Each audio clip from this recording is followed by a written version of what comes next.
did you want to do before you became a Beatle? Nothing really. I just wanted to be rich, you see. But I wanted to be a Beatle mainly. But what do you define as a Beatle? As what we are, you know. A group singing and selling records. That's what I wanted to do. Well, shake it up, baby.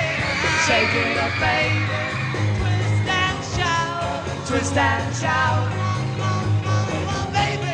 Come on, baby. Come on and work it on out. John Lennon was the kind of the heart and soul of the Beatles, really. Kind of like a rock-like figure. Very strong personality. He wasn't as deep as anybody thinks he is. He was short-sighted, and he was embarrassed about that. He was embarrassed as well because he used to have this weight fluctuation thing, which used to sort of... No, but to know him, he was a treasure. If you got to know him and he got to know you, he was wonderful.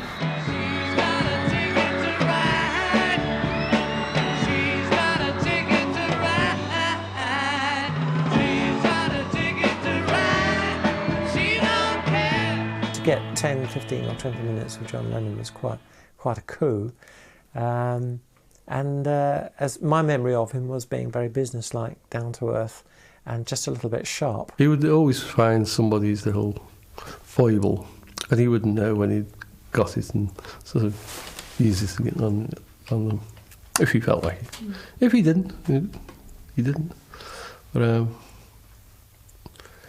he was a great fun to go out with, and he was a wonderful rock and roll singer.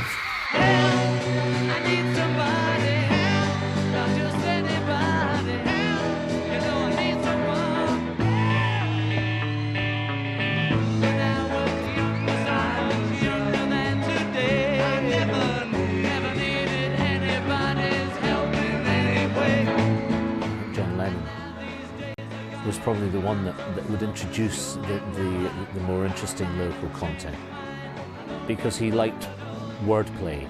That's what he was interested in. Whereas McCartney, generally speaking, was a little simpler in his lyrics, and George Harrison would either be quite bizarre in his lyrics or straightforward love songs.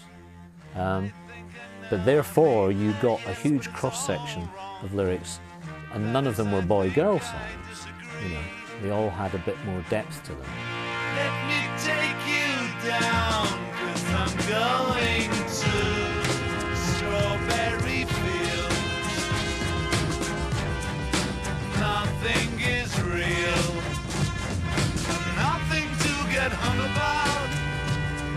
Strawberry fields forever. Strawberry fields forever. Strawberry fields forever.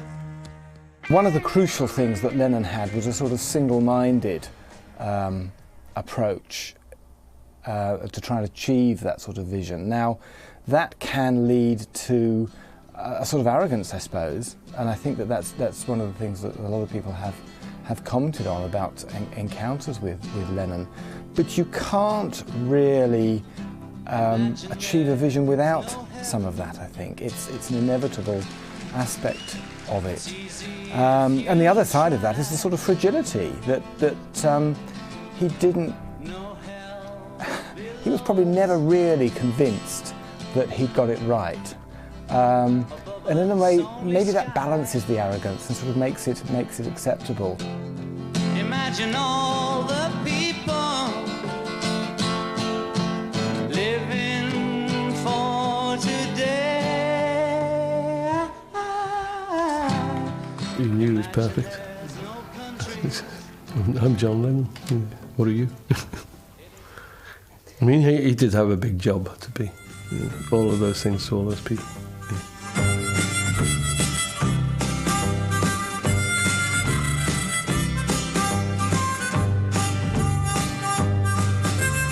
Love, love me do.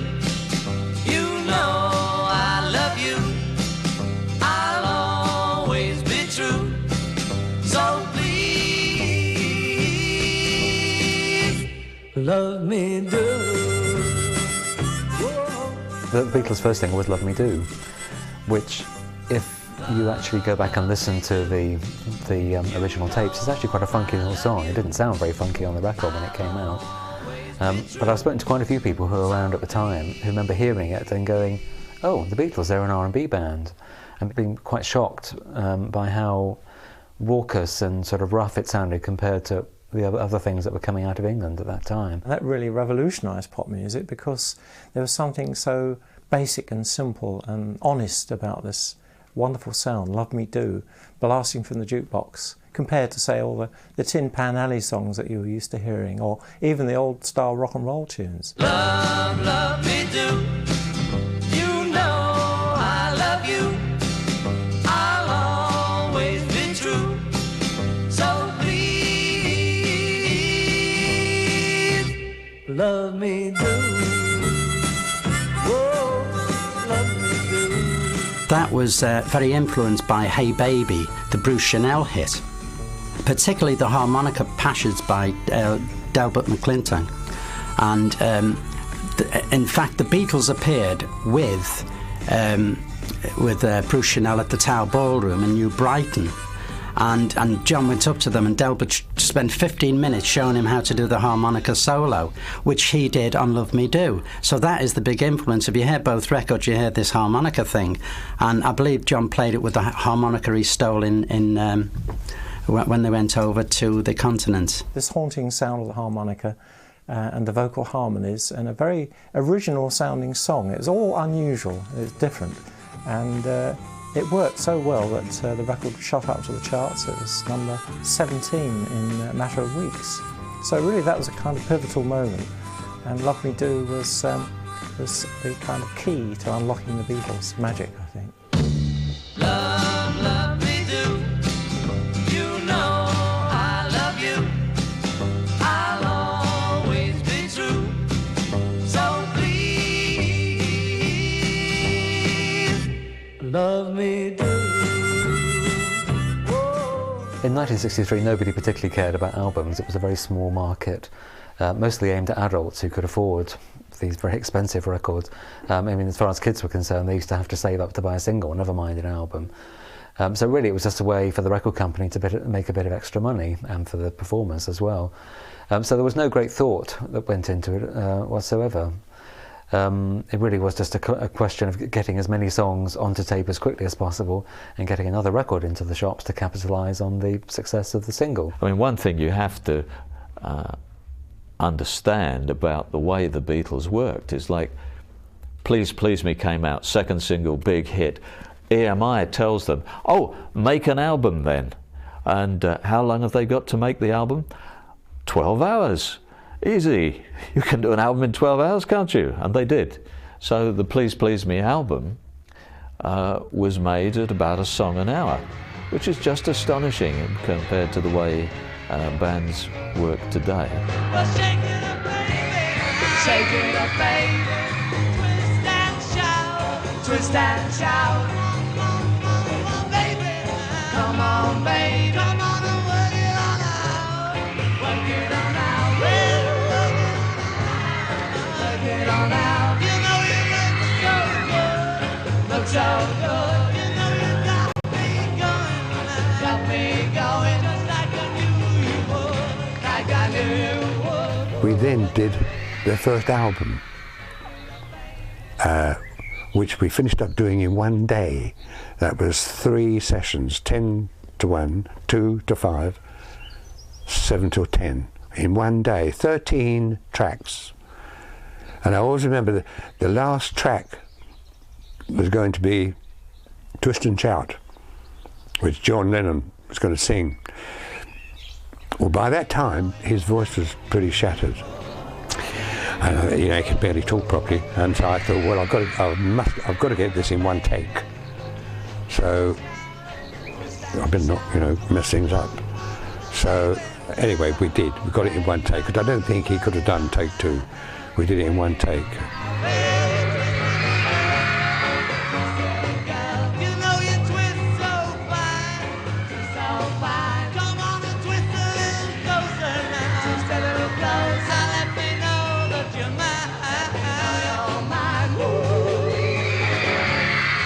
In England, few people had heard the originals by groups like the Isley Brothers or the Shirelles.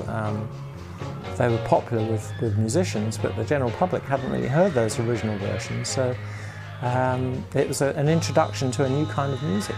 So the Beatles and later the Stones, of course, pioneered interest in the bluesier, more soulful American bands. Otherwise wouldn't have had their records played on the radio. So when we heard those songs for the first time by the Beatles, they sounded fantastic. And to be honest, I think in many ways the Beatles versions are actually in some ways better than the originals. They had that earthiness, that kind of Mersey beat sort of drive to them. It's one of John Lennon's finest vocals, the actual record. On stage, it was the great rabble-rouser. It was an enormous climax in lots of ways. I think for the audience, it was the one that got the girls really, really excited.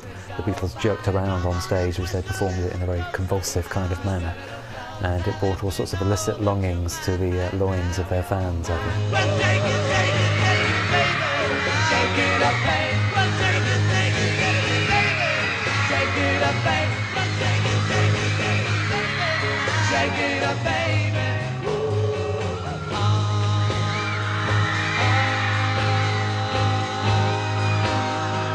You heard a lot of their tracks all over the place on the radio. They had their radio show pretty soon. Can't remember exactly when that started, but it was a great thing. You'd rush home from school to hear their half-hour show on the radio. Imagine that, you know, one night a week, every Wednesday or something, come home, there's half an hour of the Beatles live on the radio. So you heard a lot of their material. They became so popular so quickly. However, She Loves You, the general rush of that, I love. But what always got me, personally, was those harmonies, and She Loves You has some of their greatest sort of explosions of harmony, and the very famous last chord of it. But it's what's making that music dense and passionate all the time.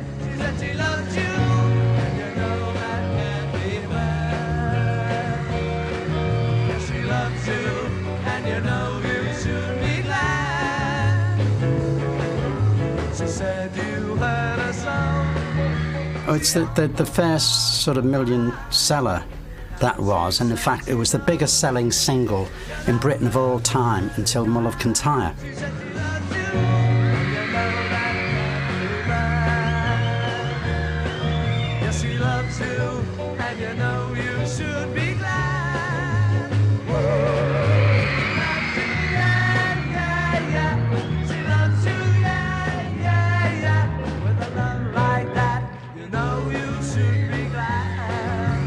Every chance they had, whether it was on the coach between gigs, in the van between gigs, in the hotel room, in the mornings or after gigs, they would sit in with a pair of acoustic guitars, or if there was a piano around, clank them out.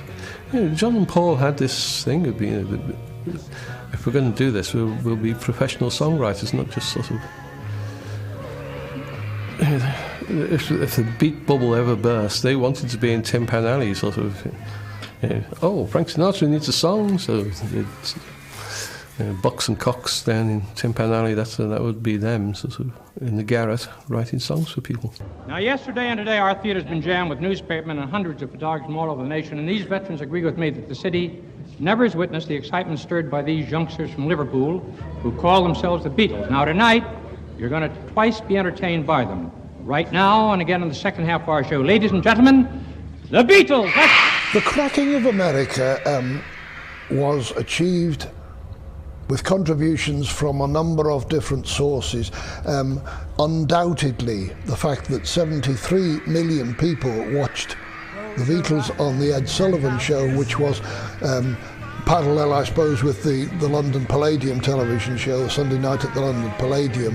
For the Americans, it was the Ed Sullivan Show on a Sunday night, and with an audience of 73 million, a record-breaking number for the Beatles appearance. Now, you can't ignore that, and that was a Sunday night audience, not a children's hour audience, if you like, not a kids' television audience. Therefore, for the first time, the Beatles were exposed in America not only to their fans, their millions of fans, but also to the parents of those fans, the older generations who actually accepted the Beatles, partly because of the credentials of the Ed Sullivan Show. If they're fit for Ed Sullivan, they're good enough for us. This came about with a guy called Sid Bernstein, actually, who is still alive and was over here last year. I know him. And he used to buy the Times newspaper, really to see he'd never been to England, just to catch up with what was going on in England, news-wise. And he saw a small piece about this band, the Beatles, and he got onto the case and he rang Brian Epstein to bring them over to America, and that's when they appeared on the Ed Sullivan Show. Oh yeah, tell me something, I think you'll understand when I say that something, I wanna hold your hand, I wanna hold your hand, I wanna hold your hand. I Wanna Hold Your Hand is iconic. That is the Beatles number that became the biggest in America. This is what started them in America, you know. And this is the record that they were first told when they were in Paris, you've just come #1 in the American charts. And the whole of America fell in love with them, you know, and it was such an upbeat, happy song just a couple of months after President Kennedy had been assassinated and America had been in mourning, and suddenly they had something to smile about with the Beatles and this particular number. And I think it is iconic, will always be remembered, and I think with Americans, they'll always think of that particular number. Yeah, you got that something, I think you'll understand when I hear that something, I wanna hold your hand,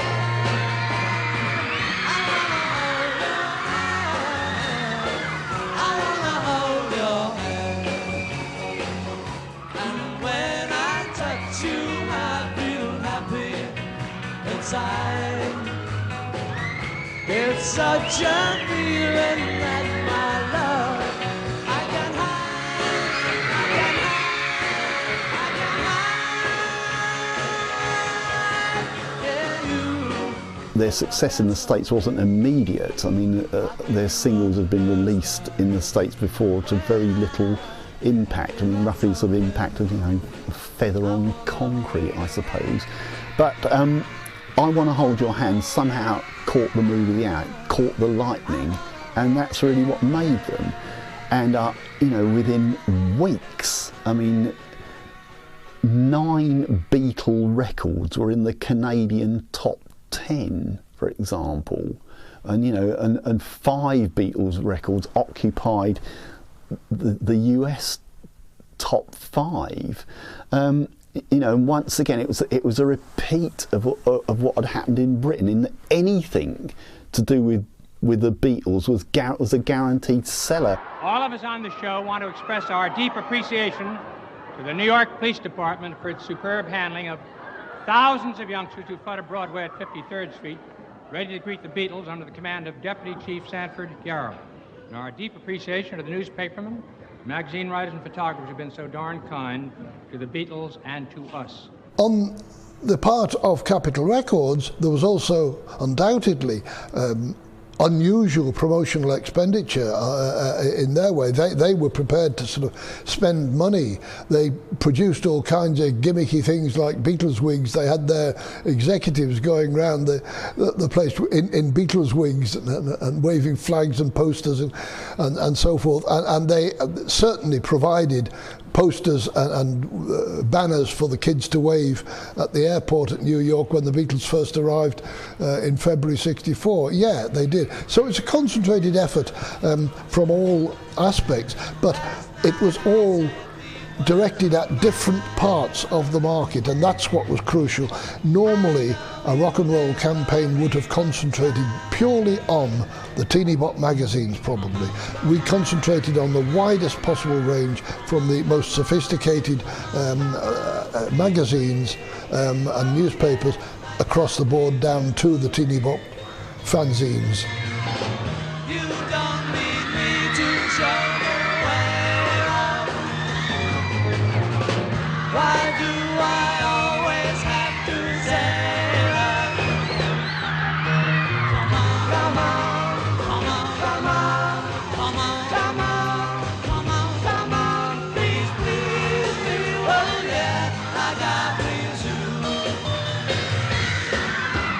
I don't want to sound complaining, but you know there's always rain in my heart, in my heart. I don't want to please with you, it's so hard to reason with you. I think the American image of English people at that time was the bowler hats and the umbrella type of guy, you know. So suddenly these guys come along here, and they also had the idea that people had clipped English, you know, very well-spoken people, probably like Brian Epstein.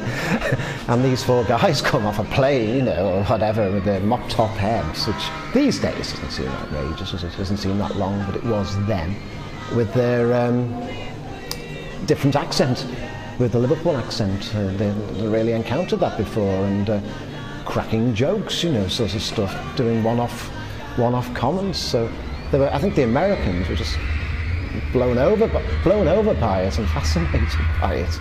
And then they heard their music, and that was it really. So it was a combination of all those things. Because they had been used really, apart from, I mean, they had people like Bill Haley, Rock Around the Clock, but he was then a guy of 30, which was quite old for teenagers, and he had his Kiss Curl, and there's Elvis, but Elvis had gone in the army, and he was a fairly clean-cut sort of guy, wasn't he?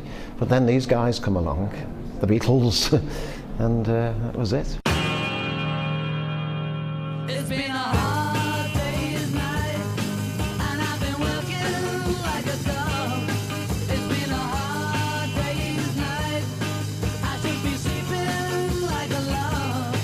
But when I get home to you, I find the things that you do will make me feel alright. You know I work all day to get your money to buy a thing, and it's worth it just to hear you say you're gonna give me everything. A Hard Day's Night was some sort of highlight of the early years because every track was written by Lennon and McCartney, and they were all strong numbers. Also, they were quite unusual. I mean, for example, the final track, I'll Be Back, which wasn't in the film, the harmonies wander all over the place. I mean, and it doesn't seem to have a standard sort of verse-chorus pattern at all. And I think they were actually trying to extend the boundaries of the common pop song. And the maturity of the songwriting within the very sort of narrow pop, I love you, you love me kind of format they were working. They very, very complex harmonies, interesting chord changes, just fantastically professional songwriting all the way through. I think in lots of ways the most interesting thing about that record is the fact that it's completely dominated by John.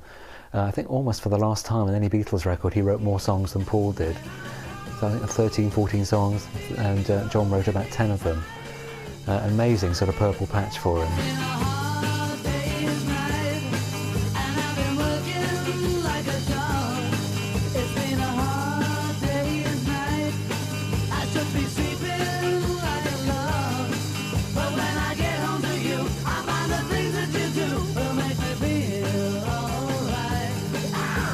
Well, at the time, in 1964, I thought it was a brilliant film. Now, when I see it today, you know, I can see, you know, it does seem to probably a teenager now somewhat dated. But, you know, it was a film of its time, and to me, it summed up the Beatles' early career, because it's almost... it's on the train and it's following them around into concerts, isn't it? It's almost what they were actually doing, you know, in real life as the Beatles. Ready, John? As soon as we draw, open that door and straight in.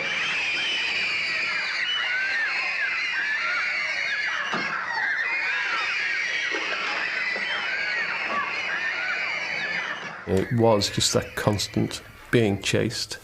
It was never sitting down for a minute of peace, just and being bullied into doing things. Yes, bullied into doing things they didn't always want to do. They did have their limits of how much they would commercialise themselves.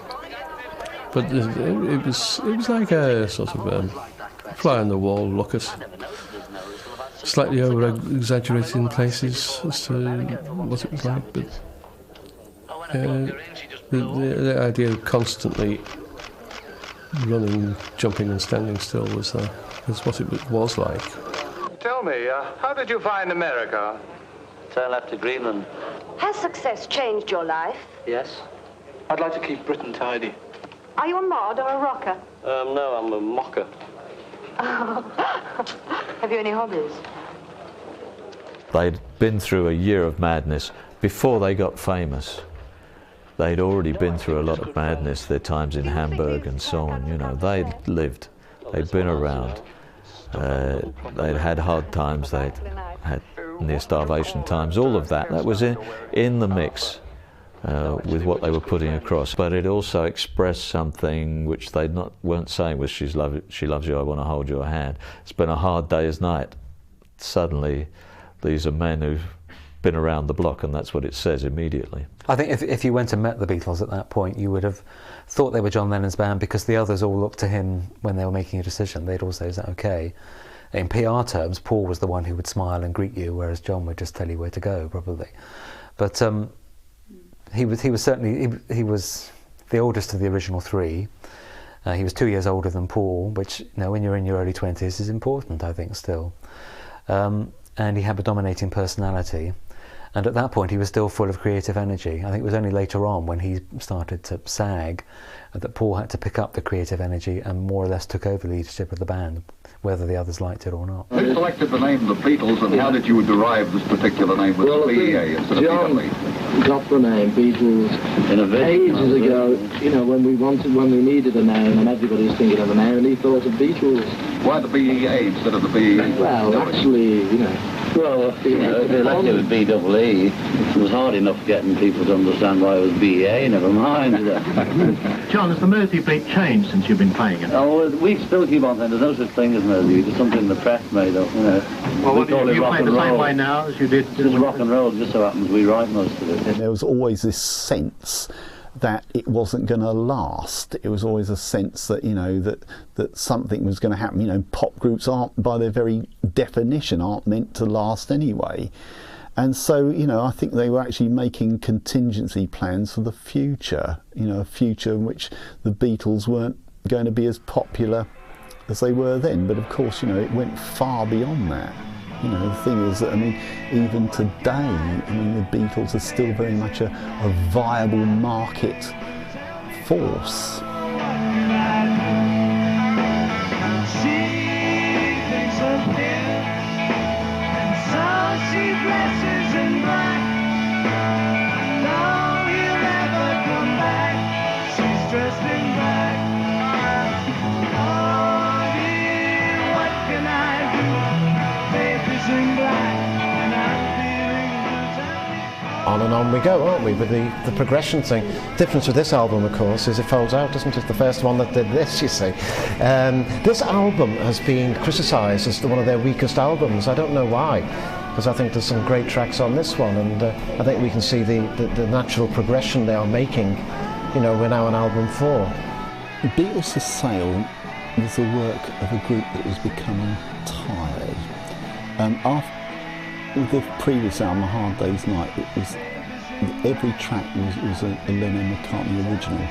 By the time Beatles for Sale came out, they'd fallen back very much on their old sort of Hamburg, Liverpool repertoire, you know, old-time rock and roll.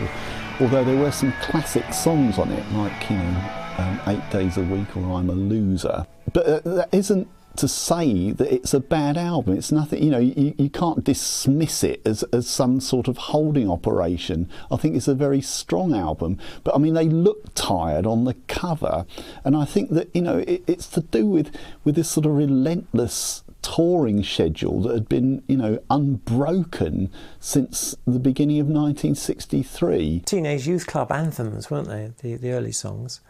And then as they became perhaps more world-weary, I suppose, really, and they're thinking all the pressures and the people they meet, and getting out of Liverpool and meeting a wider world, I suppose they would become more worldly and sophisticated. Certainly they were very grown-up adult people, and that was reflected in their songwriting. I need somebody help, not just anybody help. You know I need someone.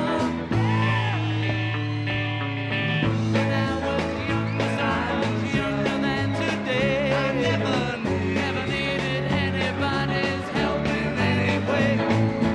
And now these days are gone, I'm so self-assured. And now I finally changed my mind and opened up the door.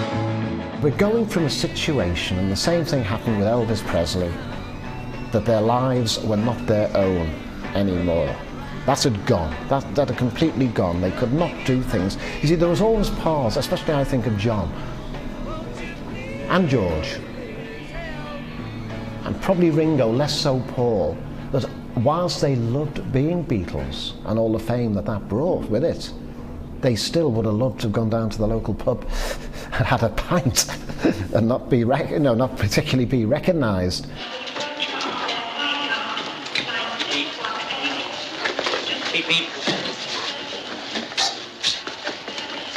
Okay, who let it out? Oh, dear, no. We're not going there. We just put it round, we're going there. We're not going there. We just put it round, we're going there. Just so everybody would think we were going there. I'd like to go there. You wouldn't like it. Where are we going then?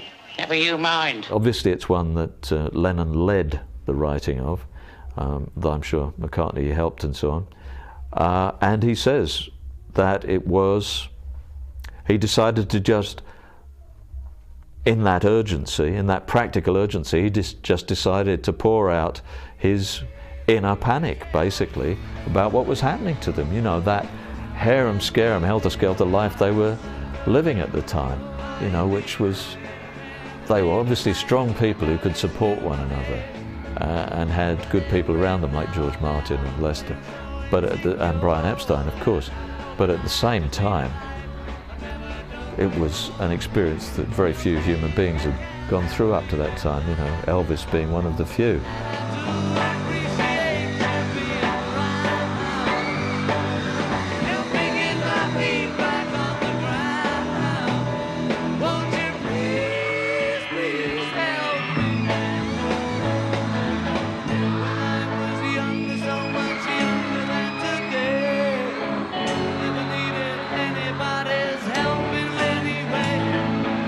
I love Help, yes. When the first time I heard it, I thought it's the whole complexity of the melody is so great, you know, and I thought, well, this is the development we're hearing, that they're just getting better and better. In terms of the language, Help is a bit of an evolution. It's using words, not terribly academic words or anything, but just words that he wouldn't have used before. I'm not so self-assured. It's not a pop song word at the time. My independence seems to vanish in the haze. You know, so there's words and ideas coming in there that are definitely an evolution of what went before. They didn't jar with us teenagers at the time. It seemed entirely natural. It's not like it's baffling us with science or anything, but there definitely is a growth in the range of ideas and emotions that are being dealt with, and that is partly expressed by a slight change in the vocabulary they're using. Remember now it's more, there's John writing and there's Paul writing, and there, you know, you can begin to tell who wrote which, you know. And of course we reach the time where John gets very much influenced by Bob Dylan, and he begins to write introspective songs like Help, and begins to explore his own feelings in song, which he hadn't done before.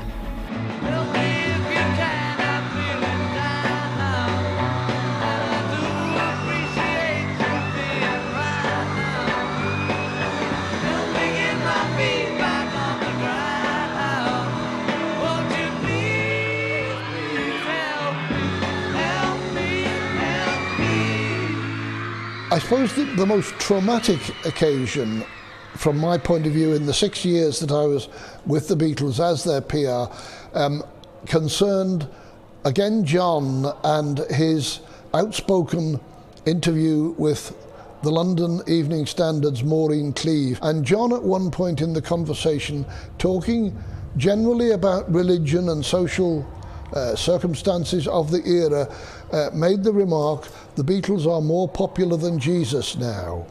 He didn't say bigger. An awful lot of people have misquoted that, him saying in a boastful kind of a way, we're bigger than Jesus now. He didn't say that. He said we are more popular, and by this he meant that more people were going down to the local Empire theatres or the ABC cinemas to see concerts by the Beatles than were going to their local church or chapel or whatever to worship God, worship Jesus Christ. It raised no eyebrows at all, but I guess silent nods of approval amongst the readership. Certainly it didn't startle me as the group's PR in any way. It didn't worry me greatly, and in fact I've never talked about this before, but I can say that I was actually directly instrumental in helping to get that story reproduced in America, which became the cause of a massive furor where Beatles albums were burnt. There was a threat that the whole of the tour that year of America would be called off. This is Doug Layton and Tommy Charles reminding you that our fantastic Beatle boycott is still in effect. Don't you forget what the Beatles have said. And don't forget to take your Beatle records and your Beatle paraphernalia to any one of our 14 pickup points in Birmingham, Alabama. The Beatles for a long time have been able to, because of their tremendous popularity throughout the world, especially with the younger set, have been able to say whatever they wanted to without any regard for judgment or maturity or the wisdom of it. And no one yet has challenged them to any tremendous degree where it might count. I remember seeing John Lennon beforehand. It was my job to kind of prepare him for this very unusually serious press conference which we were holding on the eve of the tour in Chicago, at which the world's press would be represented, and they were there for one purpose, not for a light-hearted show business style party come press conference at all, but a very serious interrogation type press conference where they would be all sort of saying, John, you've got to apologise, you've insulted the church, etc. And I remember sitting in Brian Epstein's hotel suite with John, and John was saying, I will say whatever you tell me I should be saying. I'll say what I don't feel I have to apologise, should apologise. I've said nothing blasphemous or intentionally blasphemous, but I will say whatever you want me to say. And at one point during our conversation, John was sitting there most uncharacteristically with his head actually cupped it down in his hands, and he was sobbing. He was weeping away, not at the prospect of the press conference itself so much as the fact that he realised that if he didn't get it all right, that the tour might be cancelled, he might be letting down the group. The Beatle boycott is still in effect. We haven't forgotten what the Beatles said. We meant more to kids than Jesus did, or religion at that time. I wasn't knocking it or putting it down, I was just saying it. The fact, and it is true, especially more for England than here. You know, I'm not saying that we're better or greater or comparing us with Jesus Christ as a person or God as a thing or whatever it is. You know, I just said what I said and it was wrong or was taken wrong, and now it's all this. There have even been threats against your life. There have been record burnings. You've been banned from some radio stations. Does this bother you? Well, it worries me. Yeah, you know, it's bound to bother us. Do you think you're being crucified? No, I wouldn't say that at all. I suppose one of the key moments in the Beatles' career was when they made the decision to stop touring and doing live shows, give that up, and concentrate on writing and recording in the studio. And I suppose that really came about, they were forced into it really, because their life as sort of world statesmen had become intolerable, because if they were going abroad they would be welcomed as figureheads and almost like statesmen from Britain.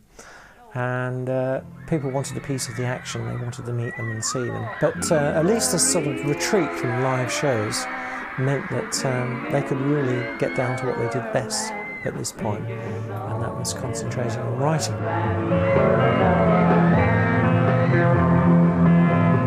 Doesn't have a point of view.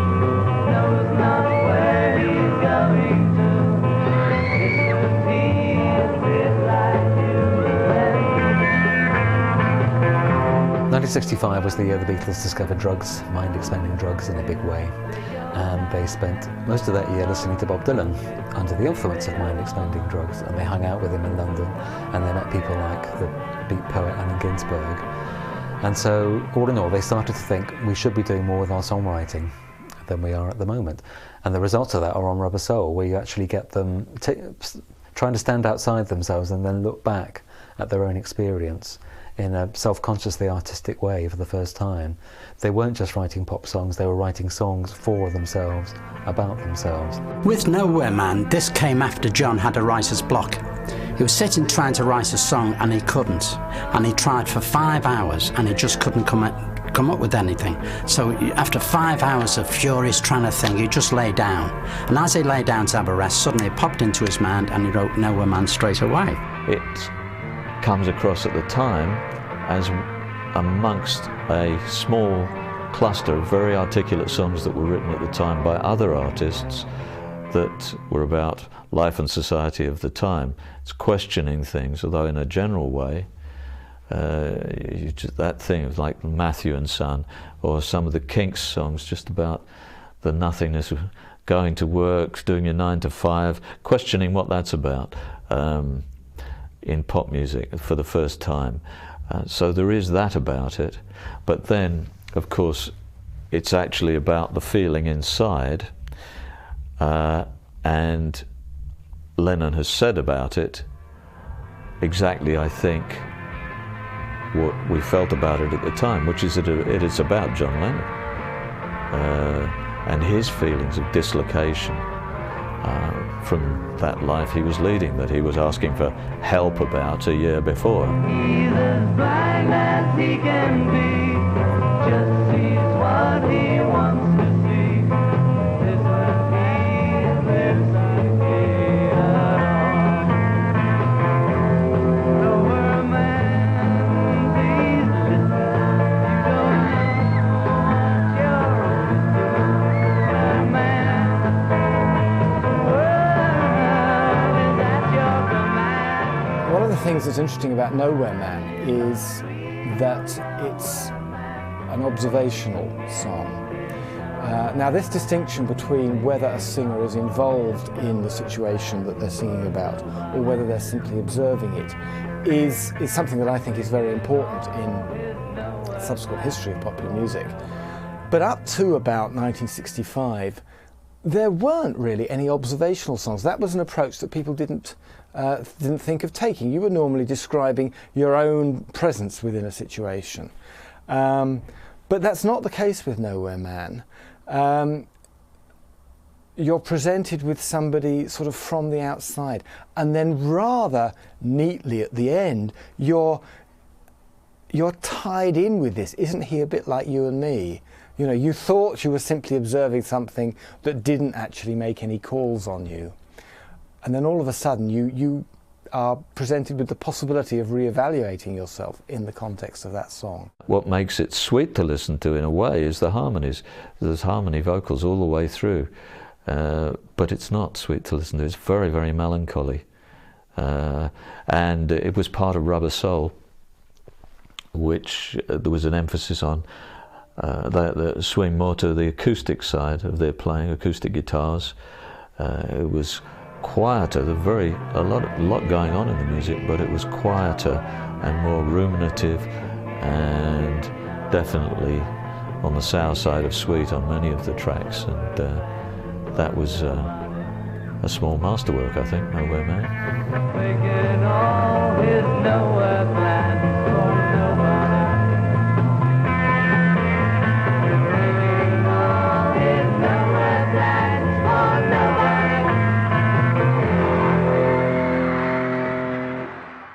It's certainly not true that the Beatles invented psychedelia. They were definitely responding to what was happening in America and what was happening at home, with bands like the Pink Floyd starting out, and also to the experiments that both John and Paul were making at home with home recordings. By the end of '65, I think both John and Paul had home studios, and they discovered that you could mess around with tapes and make interesting noises and and they were starting to play with collages and also play with film at the same time. So their minds were being expanded in more ways than drugs. They were getting all sorts of artistic influences. The sort of genius of Lennon and McCartney is that they were able to sort of get this creative well from inside them. I mean, with John, he was always looking for it, always seeking it. He started off by what we call a pint of reality, having alcohol to spur on his creativity. Then he went on to all the tablets, Prelude and Captagon and things like that. Then he went on to everything from the mysticism with the Maharishi. Then he went on to Primal Scream. Then he was on to LSD. But he was always trying to seek all the time. With Paul, it came easy. Paul just sat down and wrote. But with John, he was always seeking, always striving. And you can tell the difference in their material.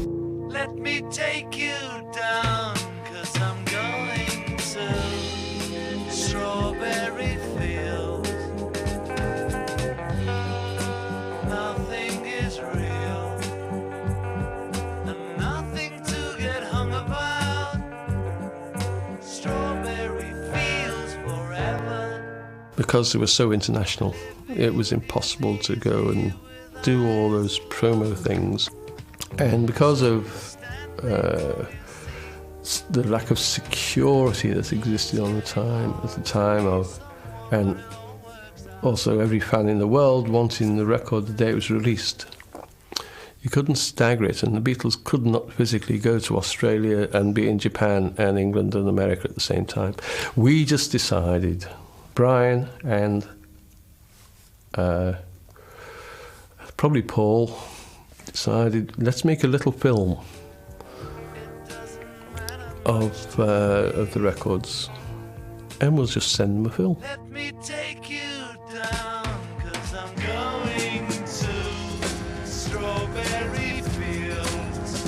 I mean, the best one we ever did was Penny Lane and Strawberry Fields. Which were, they were just like, they were the real forerunners of the MTV, the movie promo.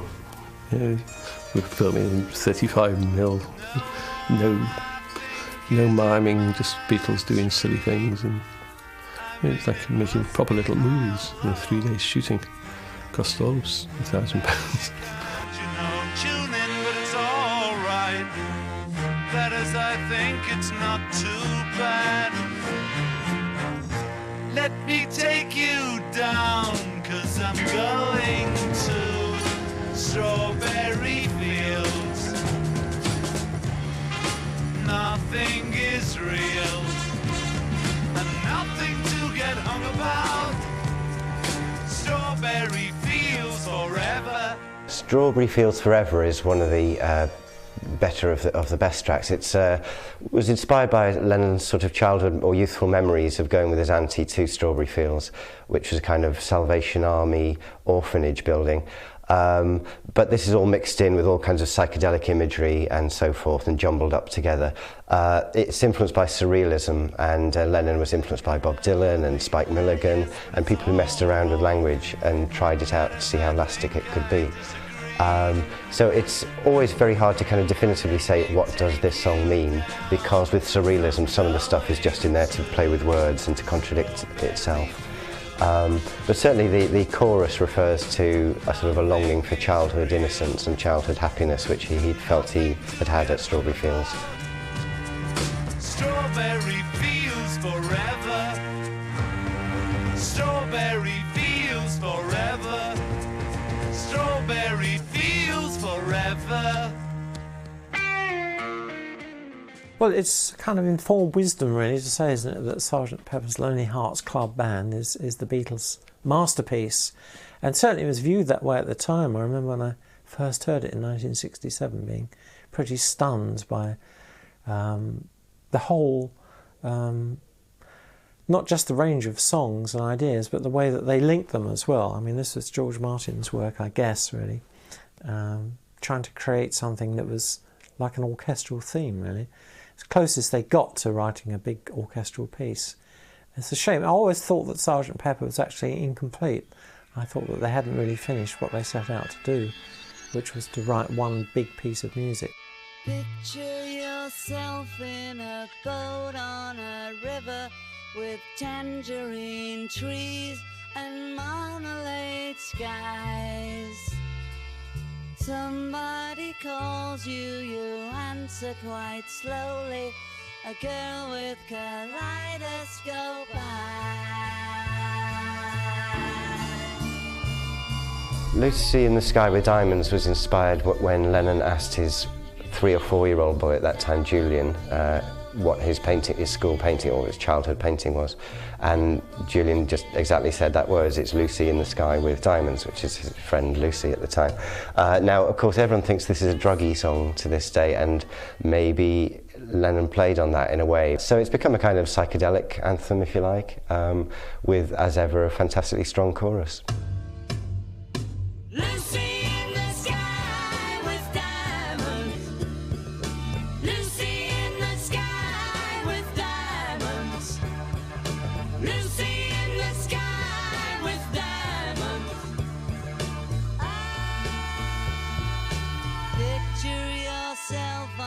Train in a station with plasticine pauses with looking glass ties.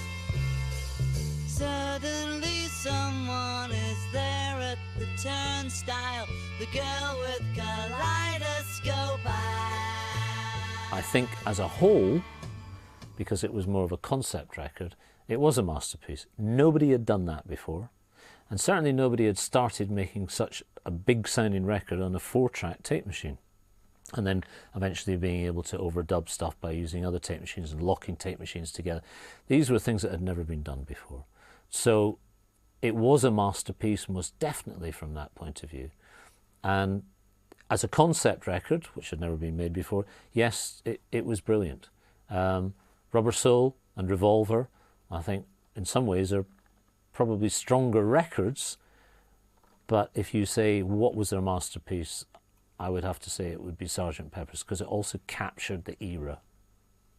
Well, the Magical Mystery Tour, which was also in the summer of '67, represented the Beatles breaking free again and doing their own thing, actually making their own film this time, and They tried really hard to make it original and clever, but it didn't really work as a film. But the music was terrific, I thought. The actual roll-up for the Magical Mystery Tour theme was very exciting, and yeah, it was a celebratory kind of feel to it. Of course, it was after Brian Epstein had died, and the band was sort of cutting loose and doing their own thing, making the first sort of cracks in their relationship with their public, I suppose, because maybe it was a step too far. I am he as you are, he as you are, me, and we are all together. See how they run like pigs from a gun, see how they fly. I'm crying. The standout track is I Am the Walrus. It isn't really an orthodox song at all, except that its basic inspiration was by a record by the Miracles, a sort of Tamla Motown song, in the line, I'm crying. The rest of it, the lyrics were formed mainly by chance operation, and, you know, read as lyrics, you know, per se, they don't necessarily make a lot of sense. But, you know, in context, I mean, you have to remember that music is the most abstract of art, and it's not really anything to do with literal meaning at all. It's to do with something more intangible. And, you know, I think that it's the general sort of mood that I Am the Walrus creates, I think. And the fact is that it is very much reflective of that time. The lyrics to that, written by Lennon, are extraordinary, really. Semolina custard dripping from a dead dog's eye. It's pretty strange stuff, but it's real psychedelic stuff. But yet, regardless of that, you know, the lyrical content is weird but strong, but the musical thing is fantastic. All these sort of slightly odd cellos playing in the background. It's great, you know. Their strength was music.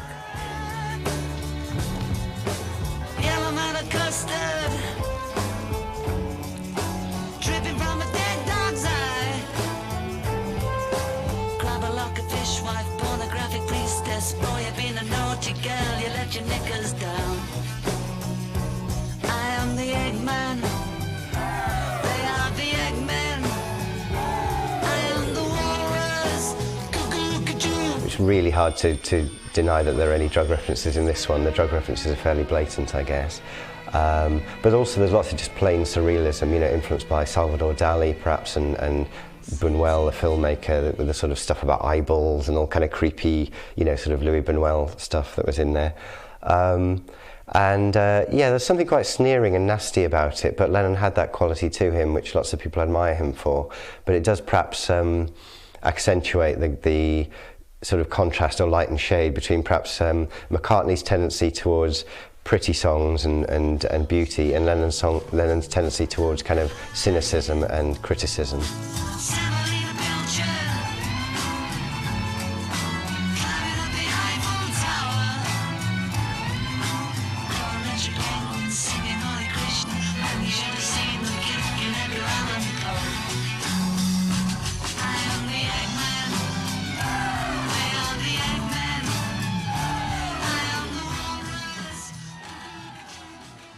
I think the White Album might be the greatest rock album of all time. Not necessarily my favourite, but I can't think of anything else that has so many different styles, so much pizzazz, so much innovation, so much intelligence, so much fun, so much pain, so much pleasure, all across 30 songs, 90 minutes of music.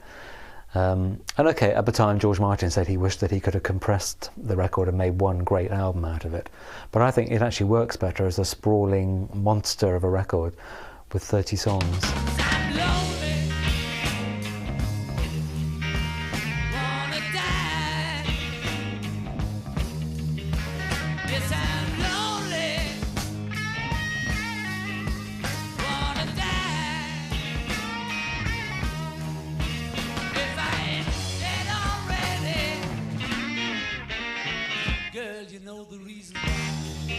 John Lennon writing from India, where he's supposed to be having a transcendental time with the Maharishi, you know, reaching high plateaus of mental awareness, and he's writing, I'm so tired, I'm so upset, I'm so miserable. Fascinating songs that reveal a lot about the Beatles.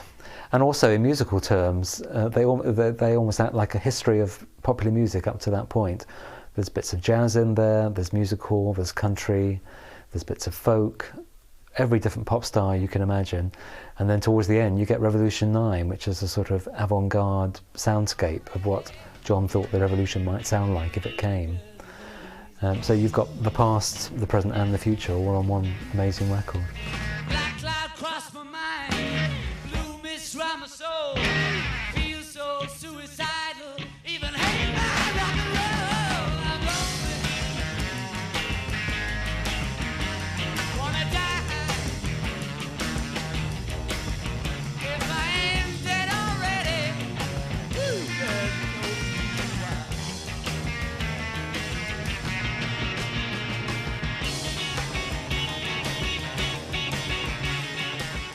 When the Beatles were, quote, making their records, and people always presumed that there either George Martin or some man was solely responsible or not or whatever. And when each of us started producing our own records or we took over our own recording sessions, people still couldn't believe that the artist could actually A, write the song and sing it and possibly go in the studio and make it too. And I went through, and I'm sure many musicians did, went through the same game, which is the mystique of this board here, which is nothing but a tape recorder with a lot of arms on it. And, you know, it's just a matter of telling the engineer what you want. It all comes down to the musician's ear. Here come old black dog, come grooving up slowly. He got juju and all he wants. Holy roller, he got head down to me. Got to be a joker, he just do what he please. With Abbey Road, you could say that perhaps the novelty had worn off a bit. You know, The first flush of excitement was well in the past now. It was much more like hard work, I guess, producing songs to order. And the end was in sight for the Beatles. And so, although I still wouldn't say they'd run out of steam as writers, perhaps it was becoming slightly evident that it was more of a chore, really. It was less a kind of inspiration, sort of less intuitive. You know, they were actually thinking about it rather more. It wasn't coming bursting out unbidden in spouts of creativity. I think that you get the feeling that they were actually having to work a little harder at it with that album.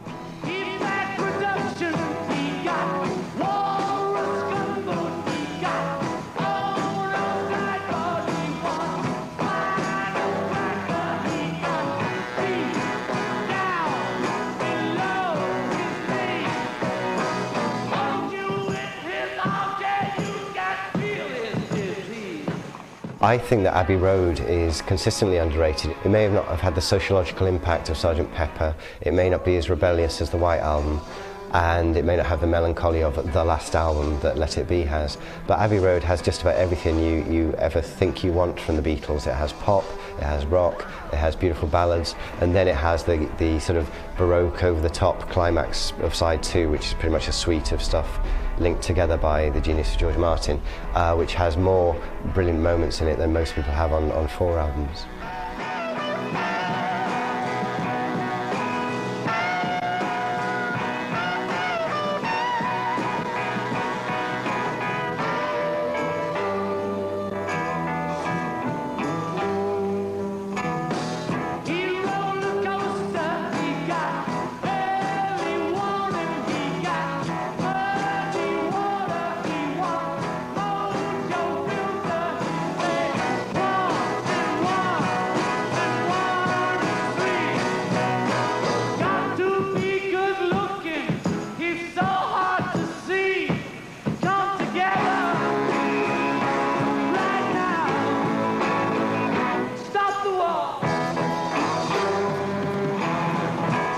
Well, Let It Be was rather, rather sad occasion really, wasn't it? Because the Beatles had been through personal problems and business problems. They had all these arguments that were going on in the background that the public probably didn't know much about and couldn't really understand. And the Beatles themselves had suddenly reappeared with their moustaches and looking older and rather tired after all those years of excitement and adventure and thrills.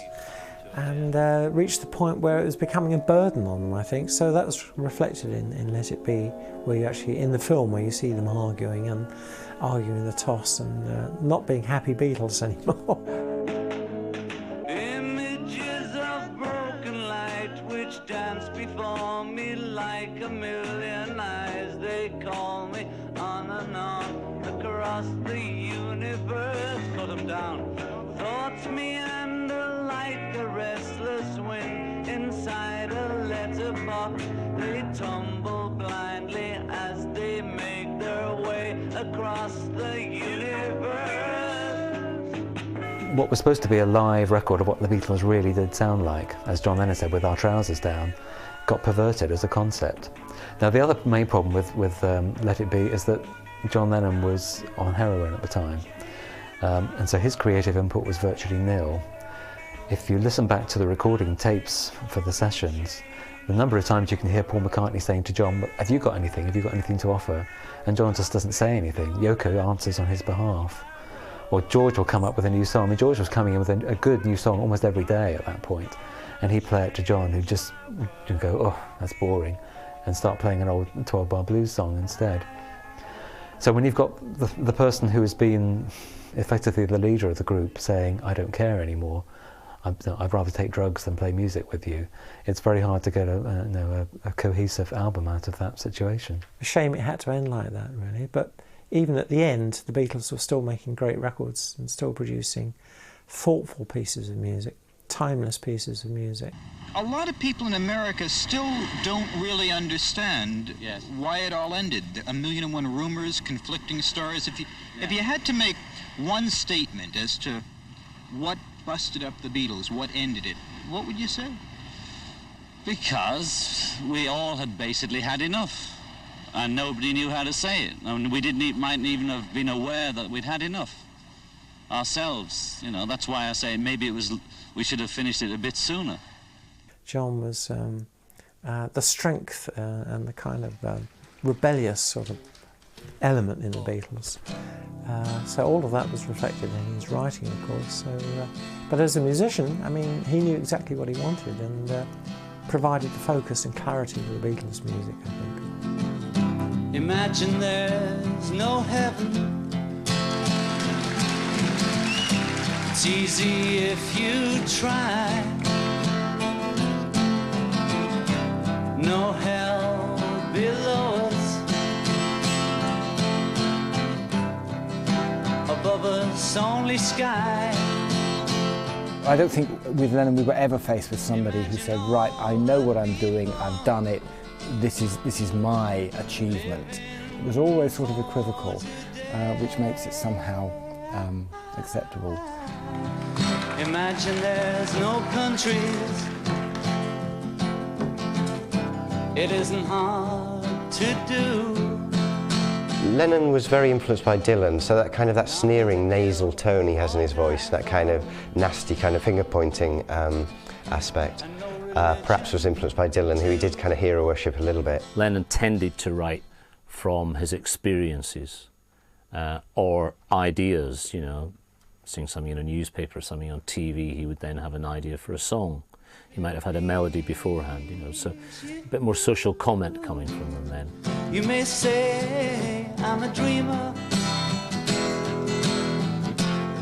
but I'm not the only one.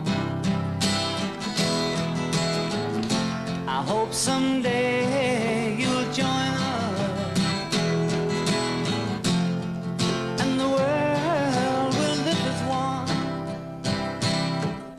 His strengths were his weaknesses. I mean, the two sides of the same coin quite frequently. He knew what he wanted, and that is very important. I mean, he had a clear vision, even where that extended to the sense of hating the sound of his own voice.